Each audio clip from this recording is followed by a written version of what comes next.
Bonjour les amis, bienvenue dans ce nouveau bulletin de l'Almanach des Faits Célestes, donc le bulletin astronomique pour la période du 20 au 28 juillet 2022.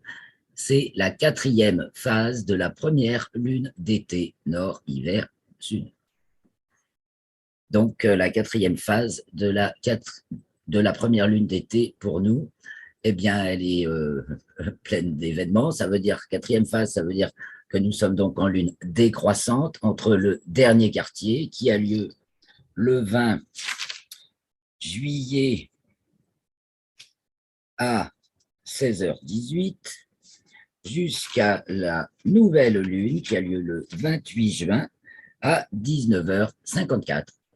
Donc la lune se lève au dernier quartier à peu près au milieu de la nuit et elle part d'une demi-lune et en croissant ensuite de plus en plus fin, de matin en matin, enfin de fin de nuit en fin de nuit, elle se lève de plus en plus tard jusqu'au jour du dernier croissant, le 27, que nous pourrons voir nous, le 27, juste avant le lever du soleil, le 27 juillet. Donc allons d'abord faire un petit tour de tous les événements qui vont pimenter cette semaine. Elle s'achève par l'entrée en rétrogradation de Jupiter. Non, je vais prendre tout l'écran, on naviguera plus facilement. Voilà. Donc, il s'en passe des choses cette semaine. Donc, du dernier quartier le 20 juillet, 16h18, à la nouvelle lune le 28 juillet, 19h54. Alors, le jour du dernier quartier, on est juste dans le moment de l'opposition Soleil-Pluton, et donc Terre conjoint Pluton le mercredi 20 à 3h23 et Soleil opposé à Pluton la veille à 19h51. On est donc dans l'alignement, enfin Soleil, Terre, Pluton. Voilà, si on voit le Soleil, on ne voit pas Pluton. Si on voit Pluton, on ne voit pas le Soleil. C'est-à-dire donc on voit entre guillemets, bien entendu, Pluton qu'on ne voit pas, hein, même avec les meilleurs télescopes, il faut être très c'est plutôt en photo qu'on arrive à le capter. Je connais quelques extraordinaires qui ont réussi à le choper en visuel. Il faut vraiment des très gros instruments de très bien, en très bonne qualité, en très bon état d'alignement des miroirs pour pouvoir voir Pluton. C'est une histoire de miroir d'ailleurs. Alors, je ne m'éternise pas, repartons. Alors, Terre conjoint Pluton juste avant le matin du dernier quartier, donc c'est mercredi 20 à 16h18, puis la Lune entre dans le signe du Taureau, car au moment du dernier quartier, elle est dans le 28e degré du signe du Bélier, et donc le Soleil, 28e du Cancer. Eh bien, jeudi 21, le Soleil arrive devant la constellation du Cancer et devant laquelle il va se trouver jusqu'au 11 août. Donc les étoiles de la constellation du Cancer, qui est très difficile à voir, évidemment, pas en ce moment, puisque justement il y a le Soleil, elle est assez délicate, mais en revanche, elle recèle l'amas ouvert, l'amas de la crèche, Messier 44, qui se trouve d'ailleurs en ce moment dans le champ du coronographe Lascaux C3, dont il y a toujours le lien dans l'article. Donc le Soleil se trouve en ce moment à partir du 21, 3h14, devant la constellation du Cancer, et à ce moment-là, il est dans le 28e degré du signe du Cancer. Donc si vous avez un peu de peine à suivre, vous irez voir mon e-book gratuit, signes et constellations du zodiaque, la différence. J'insiste toujours là-dessus, sur la différence entre les signes et les constellations. Donc les signes, c'est la mesure du pas de la Terre autour, dans sa révolution annuelle, c'est les repères de son cycle marqué par les équinoxes et les solstices. C'est ça qui fonde le zodiaque des signes et donc les longitudes, et qui se mesure avec les longitudes écliptiques dans le plan de l'écliptique à partir du premier degré du signe du Bélier. Revenons donc le jeudi 21 juillet, donc 3h14, le Soleil arrive devant la constellation du Cancer. En héliocentrique, Mercure atteint sa latitude maximale à 7 degrés au-dessus du plan de l'écliptique nord. Elle est alors en héliocentrique dans le 19e degré du signe du Lion, et Mercure est aussi opposé à Saturne ce même jour en héliocentrique. Revenons sur Terre, jeudi 21, plaf, 18h06, Lune conjoint Mars, ça match, Donc, Mars et la Lune, à ce moment-là, se trouve devant la constellation du Bélier et marque le 12e degré du signe du Taureau. Vendredi 22, Vénus atteint sa déclinaison maximale, c'est-à-dire sa hauteur par rapport au plan de l'équateur céleste, terrestre prolongé dans l'espace, à 22 degrés 51 minutes. Elle ne sort pas des limites zodiacales. Elle est à ce moment-là dans le 5e degré du signe du Cancer, devant la constellation des Gémeaux. Puis, à 8h14, vendredi 22, la Lune est conjointe à Uranus. Oui, car Mars et Uranus sont toutes proches et Mars va être bientôt conjointe à Uranus. Évidemment, elle la rattrape car elle est plus rapide. Vendredi 22, donc, c'est la Lune qui est conjointe à Uranus. Uranus est seulement 13 minutes au sud de la Lune et il y a une occultation d'Uranus par la Lune pour l'Afrique du Nord, l'Europe et l'ouest de l'Asie. J'ai oublié de dire qu'il y avait aussi une occultation de Mars par la Lune au moment de la conjonction Lune-Mars, une occultation pour le nord-est de l'Asie. Donc, Lune conjoint Mars, occultation de Mars par la Lune, et Lune conjoint Uranus le vendredi 22 à 8h14 avec occultation d'Uranus par la Lune. Ben oui, en plus, elle peut être observable en Europe, mais il faut des instruments qui permettent de regarder dans le jour. Parce que quand même, à 8h14, il ne fait pas jour. Et ni à 8h21, heure de la conjonction d'ascension droite. Donc, nous sommes là dans le 19e degré du signe du Taureau, toujours devant la constellation du Bélier, donc devant laquelle se trouvent Mars et Uranus. Le rouge, là, ça veut dire Mars. Le bleu, ça veut dire Uranus. Le fait que ce soit écrit en gris, c'est la Lune. La Lune, justement, le 22, toujours ce même jour, elle est conjointe à Uranus. 3 heures plus tard, elle passe à son nœud ascendant.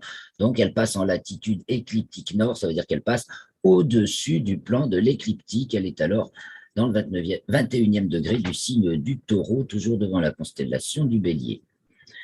En héliocentrique, ce même jour, elle signe Gémeaux. Elle entre dans le signe des Gémeaux. Elle va être en Gémeaux jusqu'au 10 août, donc en héliocentrique. Elle y rentre vendredi 22 à 19h34. Et ce vendredi 22 juillet, le Soleil entre dans le signe du Lion à 22h07. Et donc, il va s'y trouver jusqu'au 23 août, 5h16, où il entrera dans le signe de la Vierge. En ascension droite, il passe à 8 heures d'ascension droite, en fait, le 20 juillet à 17h35, donc juste au moment du dernier quartier. C'est les 8 heures d'ascension droite, c'est l'équivalent dans le plan équatorial de 120 degrés de longitude dans le plan écliptique. Donc, 120 degrés, ça c'est à 150 degrés, c'est le signe du lion. Donc, ça fait un petit avant-goût de lion dans le monde de l'objet que décrit le référentiel équatorial avec les ascensions droites. Donc, le Soleil est dans la constellation du Cancer et il entre dans le signe du lion.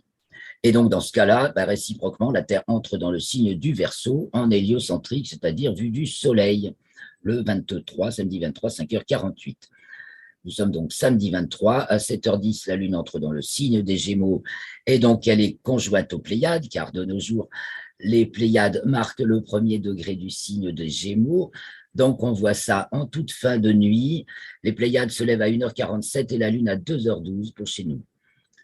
Samedi 23 toujours, Mercure entre dans le signe du Lion en héliocentrique et s'y trouve jusqu'au 30 juillet.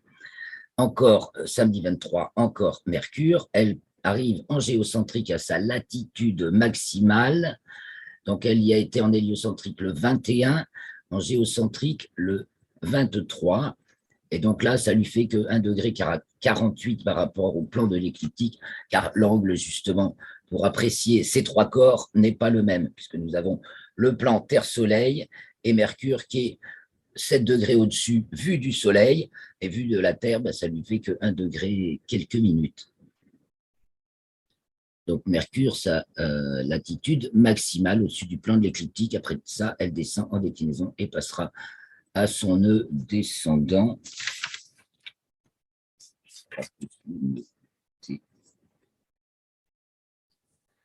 Voilà. Bon, vous le trouverez dans l'article. La Lune, dimanche 24, 1h22, la Lune sort des limites zodiacales. Elle passe au-dessus des bornes marquées par le Soleil au solstice, 23 degrés 26 minutes, au-dessus du plan de l'équateur. Donc elle est hors limite. C'est des trucs qui sortent du cadre. Et ça dure 4 jours et elle va atteindre sa déclinaison maximale le 26. On y revient. Le lundi 25, elle est conjointe à Elnat, c'est l'étoile bêta du taureau qui fait la jonction entre le taureau et le cocher. On va la voir tout à l'heure. Elle marque de nos jours le 23e degré du signe des Gémeaux.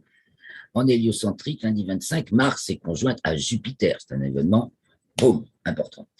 Dans le 28e degré du signe des Poissons.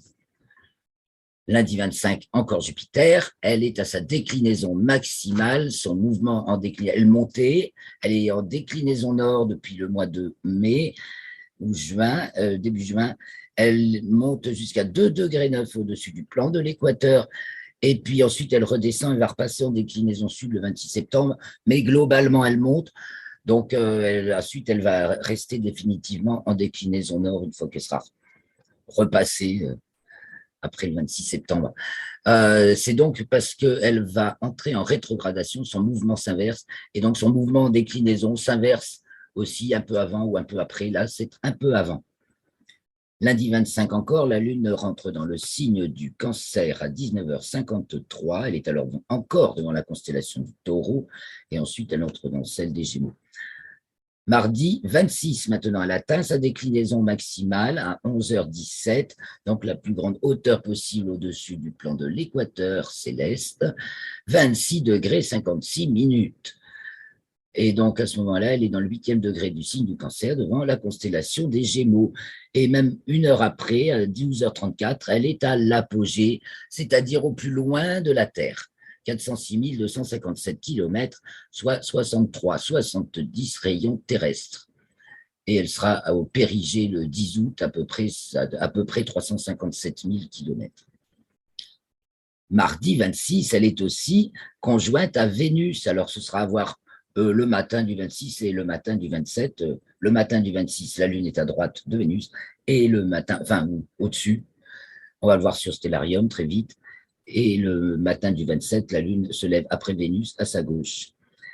D'ailleurs, c'est le dernier croissant de Lune, le matin du 27, donc avec Vénus à sa droite, et Pollux, l'étoile Pollux à sa gauche, à laquelle la Lune est conjointe le 27 à 19h32. Alors, au matin du 27, on voit Vénus, on trouvera le dernier croissant de Lune, et on devinera peut-être dans l'alignement vers le bas l'étoile Pollux des Gémeaux qui se lève, donc qui risque d'être difficile à voir. Puis la Lune entre dans le signe du Lion, jeudi 28 à 8h35, tandis que Mercure arrive devant la constellation du Lion, où elle va être jusqu'au 21 août. Elle est alors dans le 18e degré du signe du Lion. C'est la nouvelle Lune à 19h54, jeudi 28, dans donc le 6e degré du signe du Lion, devant la constellation du Cancer. Puis, une heure plus tard, la Lune rentre dans les limites zodiacales. Elle a atteint sa déclinaison maximale, donc le 26. Et donc, depuis, elle redescend et elle repasse en dessous des 23 degrés 26 qui marquent les bornes solsticiales du Soleil. Et jeudi 28, pour finir la journée, le mouvement de Jupiter devient rétrograde. À 22h37, Jupiter est stationnaire dans le plan écliptique en longitude et dans le plan équatorial, c'est le 29 à 13h47.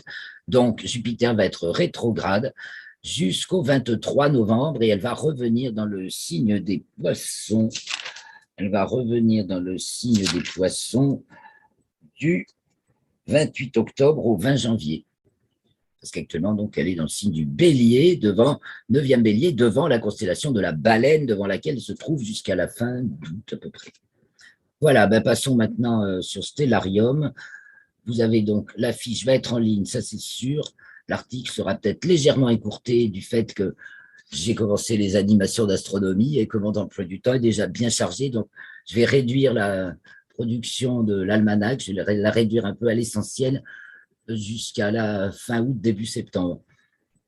Donc, mais vous aurez toujours la fiche résumée que vous pouvez emmener sous le ciel, que vous pouvez emporter avec vous ou afficher dans votre maison, avec tout le résumé, donc la visibilité des planètes, les levées du Soleil et de la Lune. Ça, c'est pour chez moi, évidemment.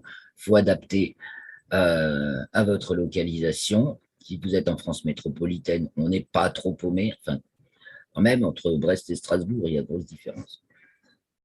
Il y a beaucoup d'étoiles filantes. Nous aurons le maximum des Piscis Austrinides le 28 juillet, mais nous avons aussi des Perséides. Tiens, mais elles ne sont pas fichées là.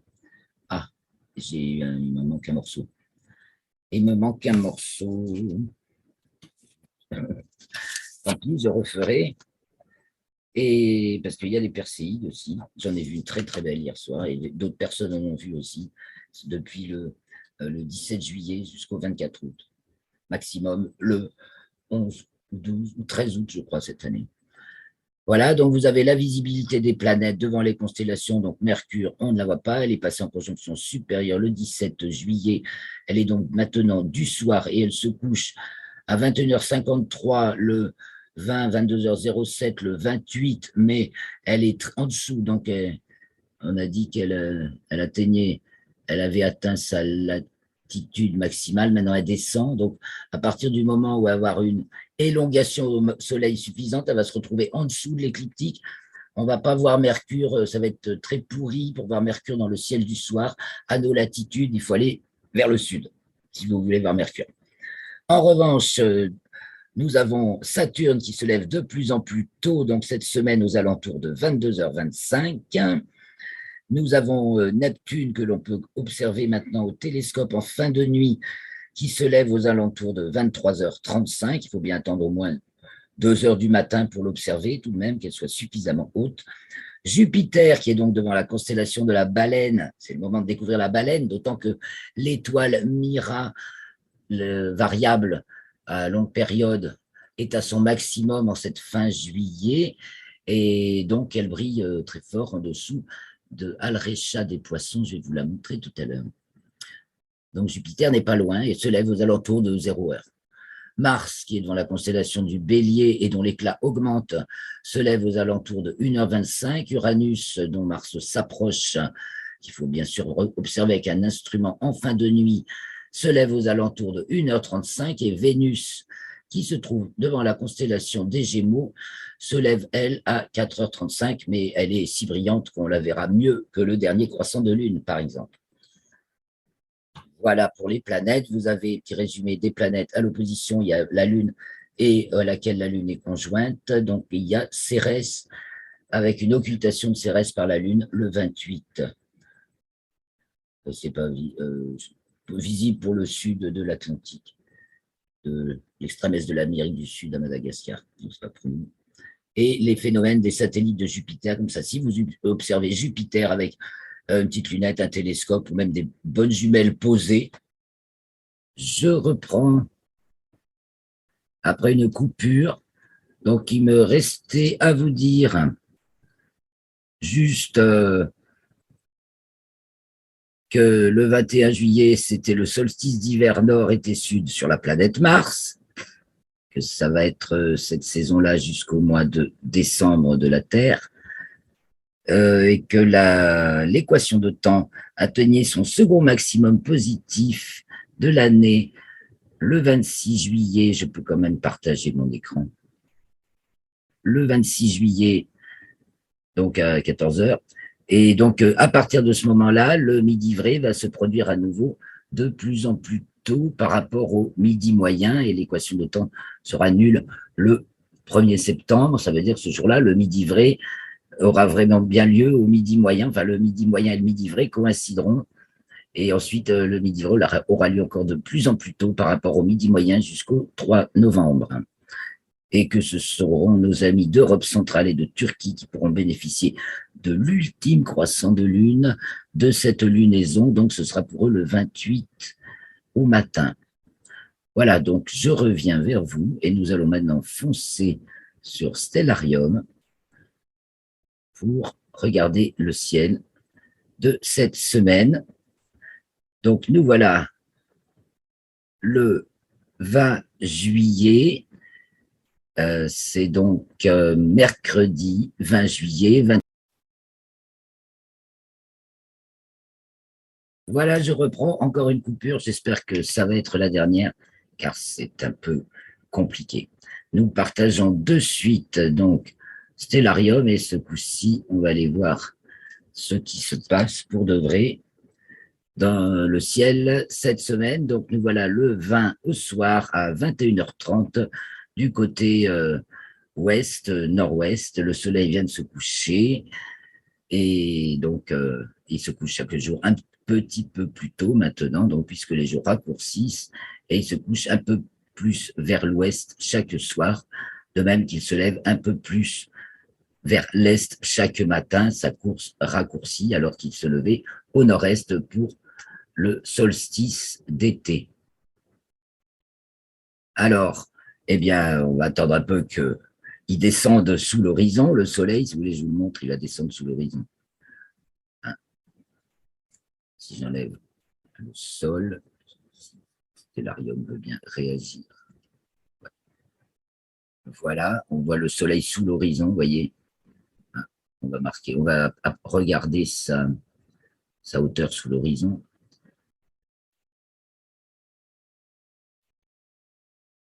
Voilà. Et donc, il est là à 9 degrés sous l'horizon. Bon, je remets le sol, il est 22h30. Et que voyons-nous dans le ciel? Eh bien, pas de planète. Donc, du côté de l'ouest, on va voir la Vierge avec Spica de la Vierge. Ça, c'est Denebola du Lion. Voilà, vous voyez, j'ai fait exprès de ne pas mettre. Donc, il est pile à l'ouest. Alors, j'affiche les constellations. Voilà, la queue du Lion qui plonge vraiment au coucher du soleil. Le soleil s'en approche puisqu'il arrive devant la constellation du Cancer cette semaine et qu'il y reste qu'une vingtaine de jours. Ensuite, il arrivera devant celle du Lion. On ne verra plus du tout au mois d'août. On peut encore voir des nébulas après le coucher du soleil. Donc, c'est donc Spica qu'on voit à l'ouest. Et puis, je réduis, puisqu'on voit surtout, au-dessus, c'est Arcturus du Bouvier. Donc, au sud-ouest, à une cinquantaine de degrés de hauteur, donc 22h30, hein, qui se trouve dans le prolongement de l'arc formé. Vous voyez, vous reconnaissez le chariot. Ça, tout ça, c'est la grande ours, toutes ces étoiles. Les 7, là, c'est le chariot. Et donc, l'arc formé par la queue de l'ours, ou le manche du chariot, tombe sur Arcturus. Et si on continue encore le mouvement, on tombe sur Spica de la Vierge, qui se trouve donc au sud-ouest, sous Arcturus, en début de nuit. Vers le sud, nous avons Antares, qui fait partie des 5 étoiles, les premières qu'on voit en premier dans le ciel de nuit d'été. Donc, on voit Arcturus au sud-ouest, Antares qui culmine, donc 22h30, hein, en ce 20 juillet, donc l'alpha du Scorpion, de la constellation du Scorpion. Vous voyez ici, voilà, dans son intégralité, elle rase notre horizon. Donc, Antares passe au plus haut de sa course à même pas 20 degrés de hauteur pour la latitude de 45 nord à peu près. Voilà, donc suivi du Sagittaire. Et on va attendre un tout petit peu plus là. On va voir surtout ce qu'il y a en haut quand même d'abord. Là, on est dans le crépuscule, donc le Sagittaire ici. Je fais un peu tourner l'horizon. Et puis voilà, on a du côté de l'Est, on va voir la première à s'allumer en tout premier, généralement, en plus c'est haut, c'est Vega. Je mets un peu voilà, la voûte céleste comme ça.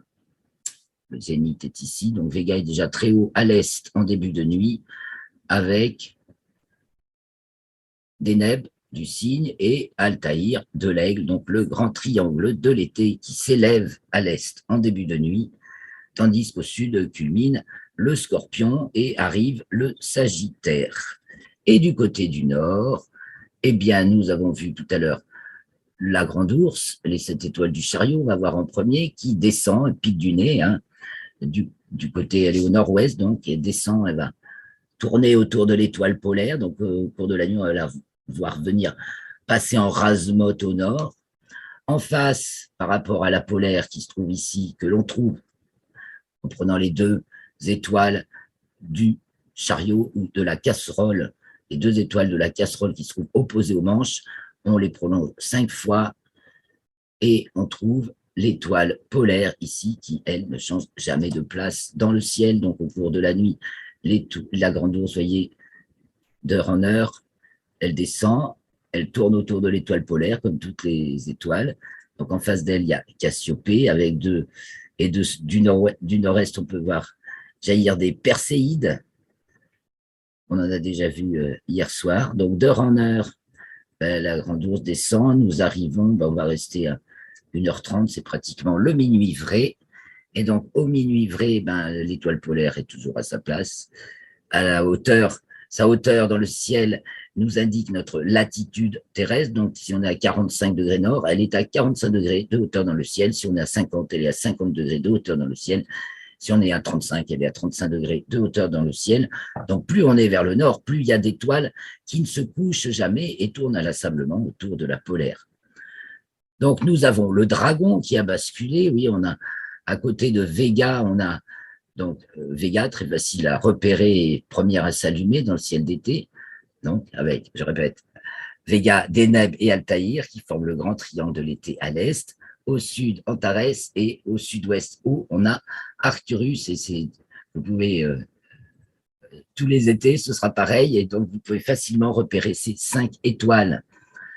Donc là, c'est quand on voit Vega, on a un losange ici, parce que là, il n'est pas dessiné. Avec cette étoile, ça forme un losange. C'est la tête du dragon et Hercule qui tient tête au dragon. Et ici, on a le trapèze de Hercule. Donc, on reconnaît ces figures-là qui sont en train de redescendre si on se tourne vers le nord. Voilà, du côté de l'ouest, donc en milieu de nuit, Arcturus qui descend. Voilà, on a Arcturus à l'ouest, assez bas. On a le grand triangle de l'été qui a basculé déjà. Et donc, Vega, il est où hein Deneb et Altaïr qui passe au méridien à minuit. Voilà, cette semaine. Cette semaine, quand Altaïr culmine, c'est le minuit vrai. Comme les étoiles se lèvent, culminent et se couchent chaque jour 4 minutes plus tôt que la veille. Voilà, c'est ces jours-ci que Altaïr passe au méridien au milieu de la nuit. Et donc, pendant qu'on se promenait à chercher les étoiles, il y a du monde, des planètes qui s'est levé. Vous voyez, le scorpion, plouf, il va se coucher, mais au milieu de nuit, Antares est presque couché. La toute petite cour du scorpion et du sagittaire qui est celle du soleil d'hiver. Et donc, le sagittaire est ici, il est également passé à sa culmination, va se coucher. La voie lactée dans toute sa splendeur, donc du sagittaire en passant par l'aigle, puis le cygne, dont le cou s'étire dans la voie lactée, Cassiopée, et il se perd un peu dans Persée, enfin Cassiopée et Persée. Donc, c'est cette magnifique arche de la voie lactée qu'on voit évoluer au cours de la nuit. Donc là, nous sommes au milieu de la nuit, là, on regarde vers le sud et on se tourne vers le sud-est et on voit Saturne, Saturne qui est au-dessus de l'étoile du Capricorne, qui marque la queue du Capricorne, s'appelle aussi Deneb, mais c'est Deneb Algédi, ça veut dire que, donc de la chèvre ici. Donc Saturne est juste au-dessus de l'étoile, elle se lève maintenant, va se lever à 22h30 cette semaine, c'est de plus en plus tôt là maintenant, ça va très vite. Ensuite, on a Jupiter qui se lève vers 0 heure cette semaine. Entre les deux, il y a Neptune qui, pour être observable en fin de nuit, ça nécessite un instrument.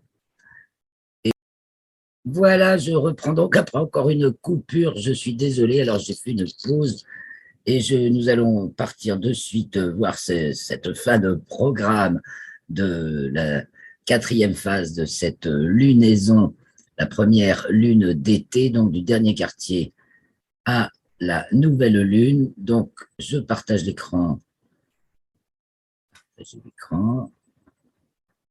Et nous nous retrouvons donc en milieu de nuit, dans la nuit du 20 au 21 juillet. C'est donc la nuit, la lune était au dernier quartier le 20 juillet à 19h quelque chose. Donc là, il est minuit à peu près, le minuit vrai, 1h57 très exactement chez moi. Et donc la lune se lève, vous voyez, la lune se lève à peu près au minuit. Elle se lève à 1h52. Ah non, ça, c'est pas la lune. la Lune se lève à 1h23, voilà, suivi de Mars. Donc ça, c'est la nuit du 20 au 21. Puis de nuit en nuit, elle va se lever de plus en plus tard. Donc il va falloir, on va aller le lendemain, le 22 au matin, elle se lève à 1h45. On va se mettre 1 heure plus tard dans la nuit. Elle va être conjointe aux Pléiades, donc voilà les Pléiades, le 23 à 2h57, donc dans la nuit du 22 au 23, la Lune est conjointe aux Pléiades et elle se lève à 2h11. Le 24, elle se lève à 2h41, les Pléiades sont là, elle est conjointe à Elnat, alors on va prendre 1 heure de plus, l'étoile, non, Aldébaran, là déjà. Là, elle est conjointe à Aldébaran le 24, à peu près, il est 4 heures du matin, là, à peu près, la Lune se lève à Aldébaran 3h10, la Lune 2h42, donc la Lune est au nord, vous voyez, au-dessus d'Aldébaran. Le 25, bah, c'est là qu'elle est conjointe à Elnat, c'est cette étoile qui fait la limite entre la constellation du Taureau, que voici avec la corne du Taureau, le V, là, et puis les Pléiades ici, puis les deux grandes cornes, jusqu'à Elnat, justement, qui fait la jonction avec le Cocher. Donc ça, c'est le 25 au matin, nous voyons la Lune qui se lève à 2h53 l'étoile, la Lune à 3h18, et donc la Lune conjointe à Elnat le 25 au matin, le 26, il faut elle va se lever à 4h01, donc je me mets à 5h à peu près, et là, elle est conjointe à Vénus, et Vénus est juste en dessous du fin croissant lunaire, c'est presque le dernier croissant, c'est en fait le lendemain, le dernier croissant, donc là, on a déjà un fin croissant de lune avec Vénus juste en dessous, il est 5h du matin, voilà un tableau à regarder, le 26 à 5h du matin, et le 27, jour du dernier croissant de lune, on va prendre quelques minutes. Donc la lune se lève à 4h54. Elle est à gauche de Vénus, donc, et elle est conjointe à Pollux des Gémeaux, qu'on verra peut-être très difficilement, qui se lève donc à 5h08. Et après, on ne la voit plus, puisque c'est la nouvelle lune, le 28 à 19h54. Je le répète, donc le premier croissant sera le 29 juillet. Et d'ici là, chers amis, nous nous retrouverons donc le 27 juillet, le mercredi 27 juillet, pour parler de la période suivante, c'est-à-dire la première phase de la deuxième lune d'été du 28 juillet au 5 août, je crois. Je vous dirai ça. Je vous remercie beaucoup de votre attention. Je vous souhaite une excellente semaine. Profitez de ce beau ciel. C'est tellement agréable quand il fait très chaud le jour de profiter du ciel la nuit. Donc, à bientôt, ce ciel sans lune et avec beaucoup d'étoiles filantes. À bientôt. Au plaisir de vous retrouver. N'hésitez pas à vous inscrire pour participer au direct. Donc, le prochain direct, mercredi 27 juillet à 18h pour le bulletin astronomique. Salut les amis!